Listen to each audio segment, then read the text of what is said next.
Okey, kita sambung balik 1.2 iaitu pembuangan bahan sisa. Okey. Pembuangan bahan sisa, bahan yang kita dah tak gunakan lah. Bahan yang kita dah lepas guna lepas eksperimen. Okey, bahan buangan. Maksudnya bahan sisa tu bahan buangan. Apa dia bahan sisa? Kat sini dia dah bagi tahu dah bahan sisa tu apa dia. Bahan yang digunakan selepas eksperimen dan perlu dibuang. Itu dia maksud bahan sisa. Okey. Bahan yang saya highlight sini, bahan sisa. Bahan yang digunakan selepas eksperimen dan perlu dibuang. Bahan sisa. Bahan sisa boleh dibahagikan kepada dua jenis. Okey. Nota dalam modul ni dengan nota dalam buku teks lebih kurang sama. Okey. Kalau buku teks muka surat 6. Ada dua jenis iaitu bahan yang boleh dibuang ke dalam sinki. Jenis yang pertama, bahan yang kita boleh buang dalam sinki. Boleh dibuang ke dalam sinki. Contoh, dia dah bagi tahu contoh dia tu.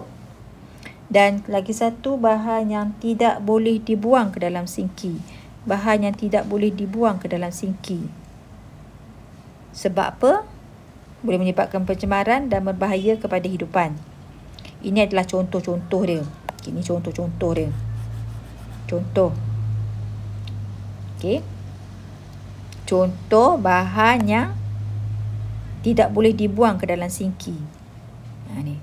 Inilah contoh dia ni. Okey. Okey. Kemudian dia suruh kita buat latihan. Kelaskan bahan-bahan sisa berikut kepada 2. Kelaskan kepada 2. Kepada 2. Iaitu yang boleh dibuang ke dalam sinki dan satu lagi tidak boleh dibuang ke dalam sinki. Okey. Jadi boleh kelaskanlah bahan-bahan apa. Okey, mari kita tengok sama-sama. Apakah bahan-bahan tu? Boleh awak fikirkan. Bahan yang boleh dibuang ke dalam sinki dulu. Larutan alkali pH 9. pH 9 boleh. Ini masukkan kat dalam ni. Okey. Okey. Yang boleh dibuang ke dalam sinki ya. Yang ni. Kemudian larutan asid etanoik. Sebab yang ni asid lemah, boleh buang. Larutan garam nitrat, boleh. Alkohol. Alkohol, syaratnya alkohol ni alkohol yang tak pekat. Boleh. Larutan asid pH 6. Ni asid yang lemah. Darah ataupun serum. Yang ni kita boleh buang. Darah ataupun serum. Okey, yang ni tanda biru. Okey. Larutan yang tak boleh dibuang selain daripada yang tu lah, ya.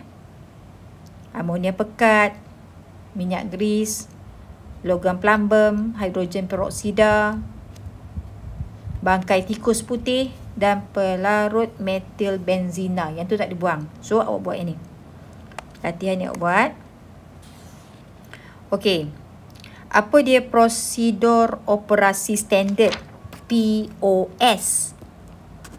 Iaitu pelupusan bahan kimia biologi. Ialah prosedur yang digunakan bagi tujuan menguruskan pelupusan sisa biologi di dalam makmal. Okey. Menguruskan pelupusan sisa biologi dalam makmal. Dia ada kategori dia nah. Ini awak kena ingat kategori A sampai kategori D. Okey. Contohnya peralatan tajam. Peralatan tajam tu kategori A. Jadi awak kena ingatlah ni. Yang mana benda-benda tajam kategori A. Contoh dia. Dia bagi contoh dah ni. Jarum bilah, scalpel, yang tajam-tajam. Masukkan ke dalam bekas khas.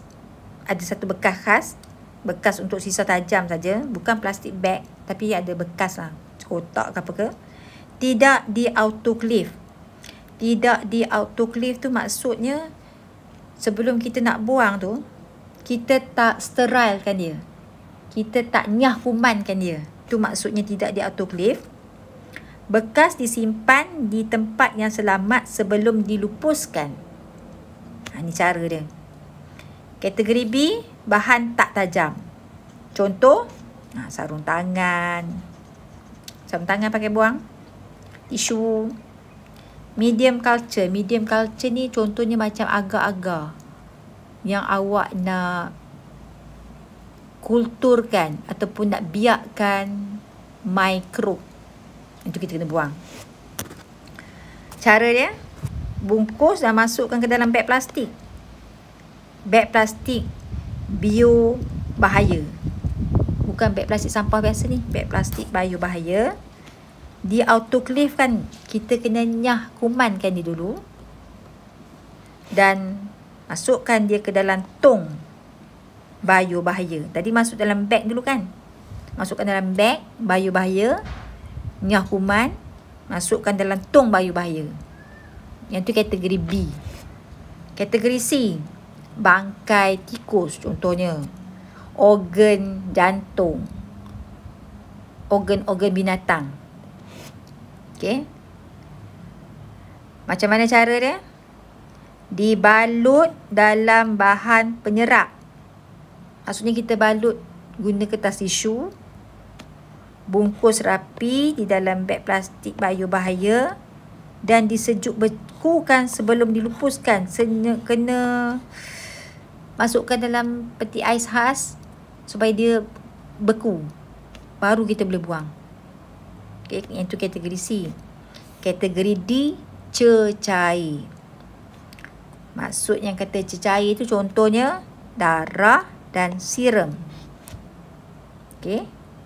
Dinyah kontaminasikan secara autoclave. Maksudnya dinyah kumankan. Autoclave tu maksud autoclave tu masukkan bahan tadi ke dalam satu periuk tekanan tinggi. Okey, kita pasang pada haba yang sangat tinggi melebihi 100 darjah Celsius supaya semua bakteria yang berbahaya daripada tu mati. Itu maksudnya autoclave. Dilupuskan secara terus ke dalam sistem kumbahan melalui sinki, makmal ataupun tandas. Maksudnya kita boleh buang dalam sinki lah. Kemudian dia akan terus kepada masuk dalam sistem kumbahan najis tu. Okey. Kena ingat. Ini memang kena ingat lah. A apa, B apa, C apa, D apa. Okey. Seterusnya, Carta Alir Prosedur Operasi Standard POS. Okey. Buat boleh baca kat sini. Baca. Okey, saya nak highlight kat sini ni. Okey, dimasukkan ke dalam beg autoclave kalis bocor dan diautoklavkan, maksudnya dipanaskan pada suhu 121 darjah Celsius pada tekanan 15 PSI selama 20 minit. Maksudnya lepas awak buat prosedur tu, lepas tu bahan tu dah nyah kuman, dah tak ada kuman dah kat bahan tu. Okey. Ini boleh baca sendiri rasanya. Latihan pengukuhan. Kategori bahan sisa. Yang ni dia suruh kita isikan tempat kosong kan. Okay, macam mana cara nak buatnya? Baca dulu soalan. Baca dulu. Okey, bagaimanakah untuk menguruskan sisa biologi berikut? Kategori A nak kena buat apa? Untuk bahan kategori B nak buat apa? Untuk bahan kategori C, D nak buat apa? Boleh refer buku teks. Ada kan? Muka surat 8. Ni semua boleh cari dalam buku teks muka surat 8.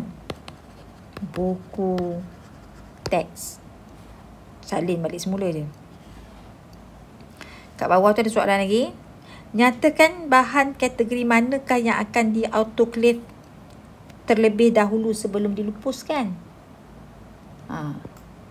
Bahan apakah yang perlu di-autoclavekan dulu sebelum dilupuskan? Juga ada jawapan dalam buku teks. Cari muka surat 8. Ke surat 8. Proses autoclave ialah melibatkan suhu berapa, tekanan berapa minit. Sisa yang telah dikontaminasi akan dimasukkan ke mana? Pun tengok dalam buku teks. Cari sendiri. Jawapan dia senang je. Okey, kita tengok latihan seterusnya. Berikan maksud prosedur operasi standard ataupun POS, pelupusan bahan biologi. Yang ni boleh tengok pun ada dalam buku teks. Semua dalam buku teks. Okey, ataupun nota tadi ni boleh cari sendiri. Maksud dia apa dia? Maksud dia apa dia? Ada tak dalam buku teks?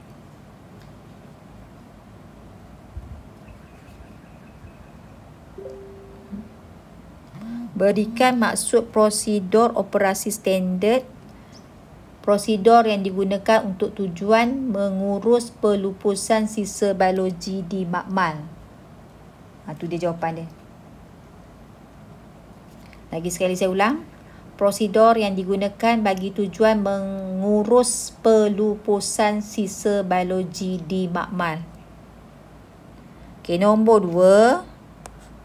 Suai padankan contoh bahan sisa biologi berikut kepada kategori yang betul. Contohnya, ni pisau kan? Dia kategori A. Buatlah macam tu dan seterusnya. Okey, senang kan? Nombor 3. Soalan dia.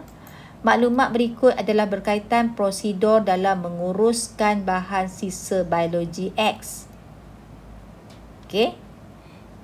Dia bagi hint dekat situ, dibalut dalam bahan penyerap.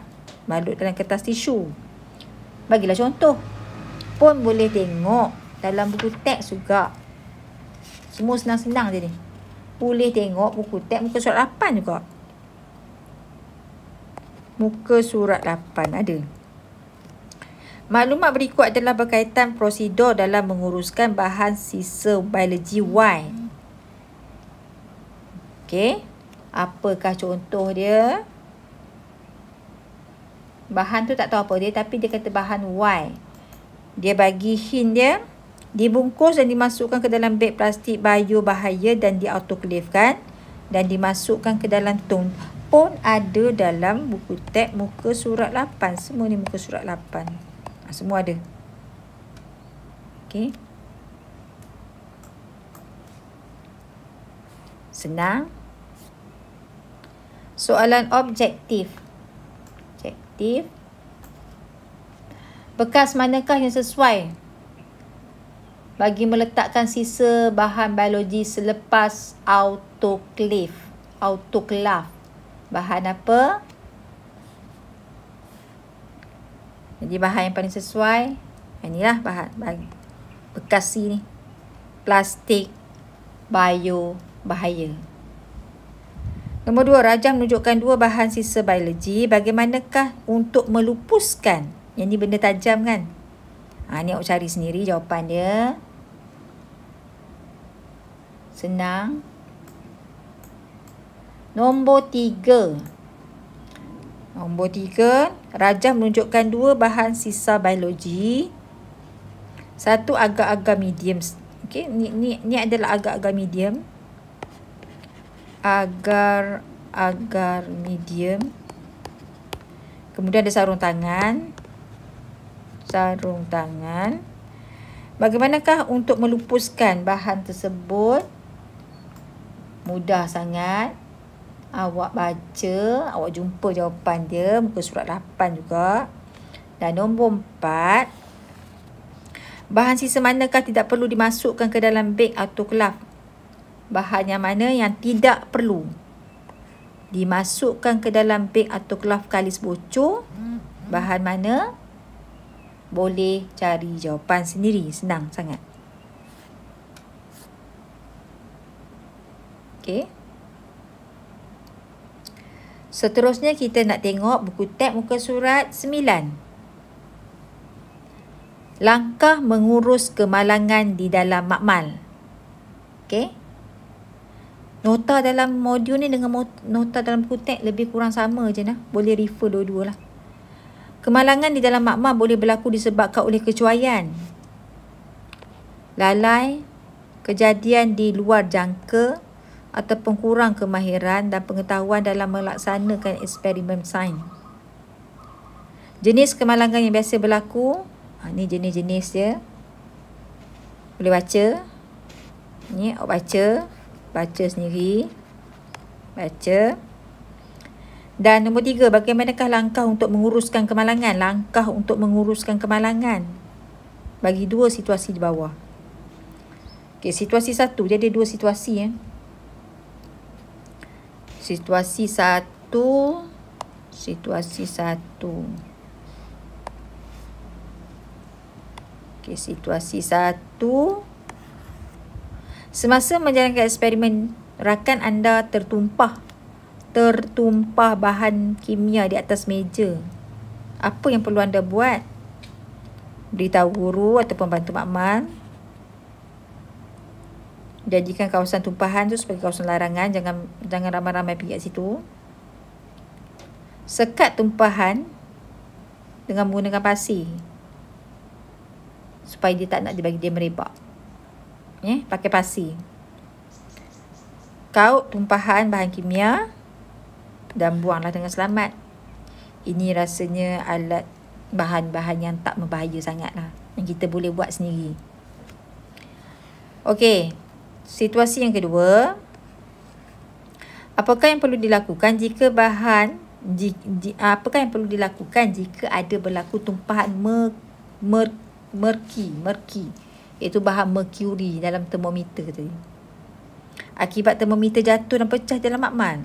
Ni kalau termometer pecah, agak membahaya. Jadi awak tak boleh handle sendiri. Bagi tahu guru ataupun pembantu makmal. Sama macam tadi. Sama macam tadi. Jadikan dia sebagai kawasan larangan. Sama macam tadi. Yang ni beza sikit. Tabur serbuk sulfur. Tutupkan tumpahan tadi. Kalau tadi kita buat menjadikan pasir sebagai sempadan kan. Dan guru akan menghubungi jabatan bomba. Jadi kita tak boleh buang sendiri. Agak bahaya. Nombor 3. Apa dia kata nombor 3? Apakah langkah pertama? Langkah pertama yang perlu anda lakukan jika mata rakan anda terkena bahan kimia. Okey. Boleh bagi tahu cikgu pun boleh. Ataupun terus pergi ke sinki ataupun pembilas mata dan cuci mata dengan air yang banyak. Yang tu boleh pilih lah. Senang lah. Okey, tak ada masalah. Okey, kita terus pada soalan lagi. Soalan 10. Rajah 1 di bawah menunjukkan seorang murid menjalankan satu eksperimen di meja makmal. Berdasarkan rajah 1, nyatakan peralatan pelindungan diri yang tidak dipakai oleh murid tersebut. Apa dia yang dia tak pakai? Dia gunakan larutan asid hidroklorik pekat kan? Dia jalankan di meja makmal. So, apakah peralatan perlindungan diri yang tidak dipakai? Peralatan perlindungan diri tidak dipakai. Boleh tengok kot apa dia? Boleh cari jawapan lah. Senang. Wajarkan tempat murid. Wajarkan tempat murid. Dia buat dekat meja makmal kan? Patut ke tak patut dia buat kat meja makmal? Wajarkan. Bila ada soalan wajarkan, jawapan awak kena tulis wajar ataupun tidak wajar. Lepas tu bagi tahu sebab. Kat sini wajar ke tak wajar dia buat dalam meja makmal? Okey. Kalau sebab dia gunakan asid hidroklorik pekat kan, sepatutnya dia kena buat dalam kebuk wasak. Jadi jawapannya tidak wajar. Okey, sebab sepatutnya perlu dilakukan dalam kebuk wasak kerana menggunakan asid hidroklorik pekat, iaitu bahan yang mudah meruap dan menghakis. Okey. Kita dah jawab dah ni. Jawab dah. Sekiranya bahan tersebut terpercik pada matanya, apakah langkah pertama? Cuci mata dengan air yang banyak. D. Setelah selesai eksperimen tersebut, cadangkan bagaimana untuk membuang bahan sisa tersebut. Macam tadi. Macam mana kita nak buang? Boleh tak kita buang terus dalam sinki? Tak boleh. Masukkan ke dalam botol khas yang telah disediakan dalam makmal. Masukkan dalam botol khas. Masukkan dalam botol khas. Dan jangan buang dalam makmal. Jangan buang dalam sinki. Ya. Terangkan kesan sekiranya langkah yang dicadangkan dilakukan sebaliknya. Orang kata jangan buang dalam sinki, tapi dia buang juga dalam sinki. Kesan dia nak kesan. Okey, kesan dia nak kesan kan, terangkan kesan kan. Kita buang juga dalam sinki. Yang pertama boleh menyebabkan pencemaran air.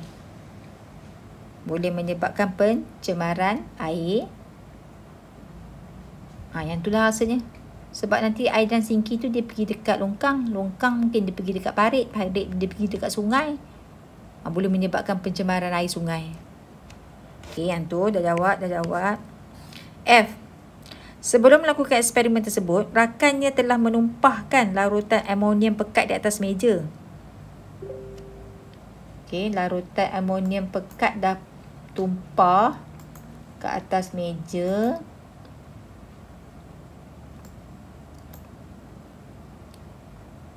Terangkan bagaimana langkah untuk menguruskan kemalangan itu. Nak buat yang mana? Nak buat situasi yang mana tadi? Kita belajar tadi. Situasi 1 ke situasi 2? Okey. Sebab ni bahan kimia amonium pekat. Jadi awak boleh tengok balik nota tadi. Nota modul. Nak buat situasi 1 ataupun situasi 2. Tulislah balik. Jawapan ada dalam modul. Jawapan dalam nota modul. Okey. Senang. Okey, seterusnya, Rajah 2 menunjukkan sebahagian keratan akhbar memaparkan pasukan anggota keselamatan sedang melakukan tugas di sebuah kelas. Termometer pecah. Ni termometer pecah ni. Bahaya. So, apa soalan dia? Nyatakan maksud peralatan perlindungan diri. Apakah maksud peralatan perlindungan diri? Yang tadi kan mula-mula kan? Muka surat 4. Boleh cari di muka surat 4. Kutek. Nyatakan satu alat perlindungan diri yang dipakai oleh anggota keselamatan tersebut. Satu alat yang awak nampak anggota bomba tu pakai. Okey. Cari. Berdasarkan situasi pada Rajah 2, terangkan dengan lengkap langkah-langkah menguruskan kejadian tersebut. Okey, langkah-langkah dia. Ambil situasi 2. Situasi 2. Kita tengok situasi 2 tadi. Okey. Ni. Ambil yang ni. Saya ambil pen. Okey, ambil yang ni. Sekejap saya padam . Kita kena pakai situasi 2 . Sebab dia dah melibatkan bomba. So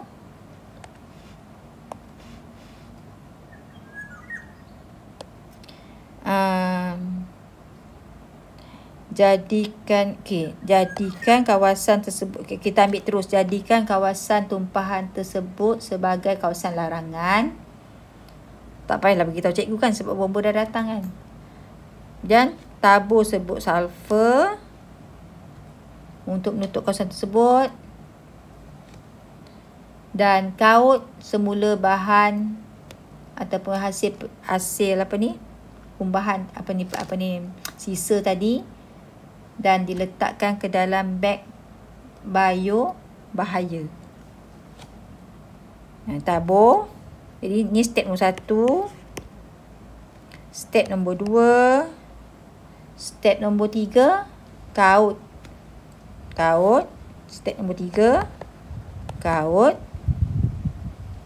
Dan letak dalam beg bio bahaya. Macam tu lah. 1, 2, 3. Ini untuk jawapan C. Okay, seterusnya tengok balik. Wajarkan tempat kejadian tersebut. Wajarkan tempat kejadian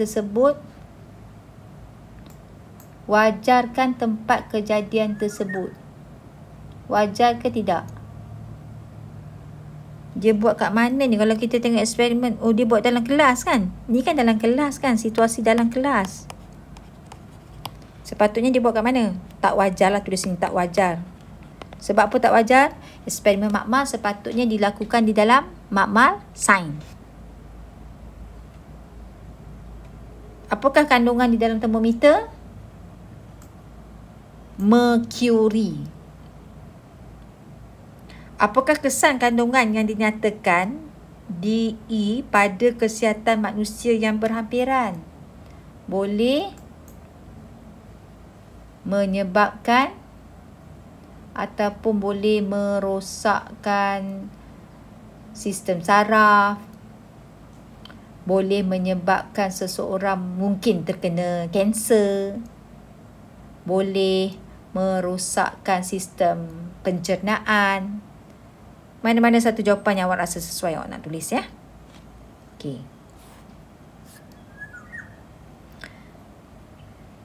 Seterusnya, muka surat 12. Rajah 3 menunjukkan sebahagian hasil eksperimen yang dijalankan oleh sekumpulan murid. Namakan bahan sisa. Ni bahan apa ni? Bangkai tikus. Okey. Kategorikan bahan mana? Boleh tengok buku teks tadi. Kategori A, B ke C ke D. Terangkan secara lengkap bagaimana untuk menguruskan sisa tersebut.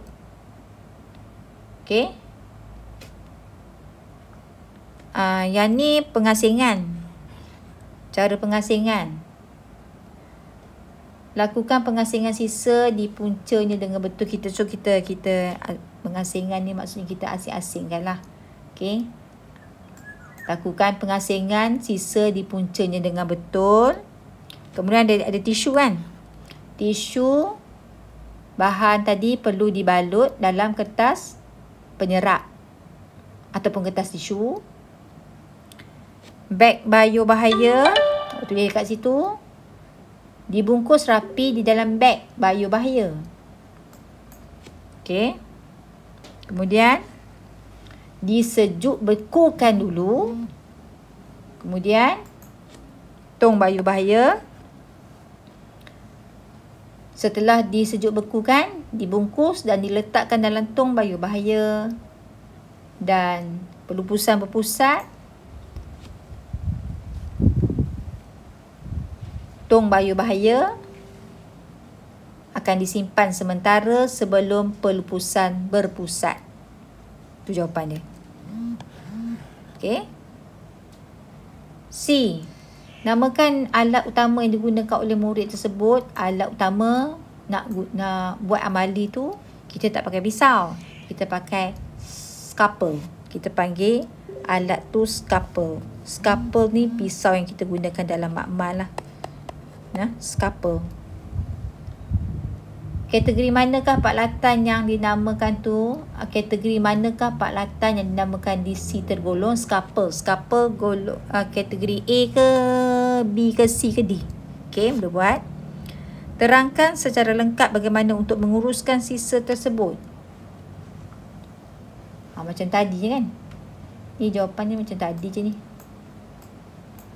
Okay, tak apa, kita tulis. Pengasingan. Untuk pengasingan yang awak tulis, lakukan pengasingan sisa di puncanya dengan betul. Bekas khas. Untuk bekas khas, awak tulis kat sini. Diletakkan ke dalam bekas khas. Untuk tidak di autoclave, awak tulis objek tersebut tidak perlu di autoclave. Disimpan selamat ni awak tulis dekat situ, bekas khas tersebut disimpan di tempat yang selamat. Beg biobahaya awak tulis dibungkus rapi di dalam beg plastik biobahaya. Tong biobahaya ni awak tulis sisa yang telah dibungkus itu dilabelkan dan dimasukkan ke dalam tong biobahaya. Pelupusan berpusat. Tong biobahaya disimpan sementara sebelum pelepusan berpusat. Okay, jawapan ni cikgu dah bagi dah. Dengar, kalau tak dapat dengar balik dan salin semula.